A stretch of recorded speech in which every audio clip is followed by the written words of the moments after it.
വിദ്യാഭ്യാസ മേഖലയെ RSS വൽക്കരിക്കാനുള്ള നരേന്ദ്രമോദി സർക്കാരിൻ്റെ നയങ്ങൾക്കെതിരെ, നിലപാടുകൾക്കെതിരെ സമരം ചെയ്ത് ജയിലറിൽ പോയ സംഘടനയാണ് KSU. വർണ്ണക്കടലാസിൽ പൊതിഞ്ഞ നാഗ്പൂരിലെ RSS കേന്ദ്രത്തിൽ നിന്ന് ഉരുതിരിഞ്ഞ പദ്ധതിയാണ് ദേശീയ വിദ്യാഭ്യാസ പദ്ധതി എന്ന് 2020 തന്നെ KSU വ്യക്തമാക്കിയതാണ്.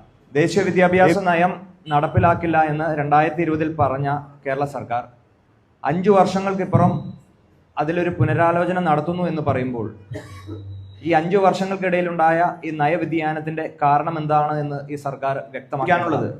RSSുമായിട്ടുള്ള എന്ത് ഡീലിന്റെ അടിസ്ഥാനത്തിലാണ് PM ശ്രീ പദ്ധതിയിൽ ഈ സർക്കാർ ഒപ്പിടുന്നത് എന്ന് വിദ്യാഭ്യാസ മന്ത്രി ശിവൻകുട്ടി വ്യക്തമാക്കേണ്ടതാണ്. ഇന്ത്യയെ ഒരു മതരാഷ്ട്രമാക്കണമെന്ന RSSന്റെ ലക്ഷ്യത്തെ പ്രത്യക്ഷമായി കേരള സർക്കാർ പിന്തുണയ്ക്കുകയാണോ എന്ന് വിദ്യാഭ്യാസ മന്ത്രി ശിവൻകുട്ടി വ്യക്തമാക്കേണ്ടതാണ്.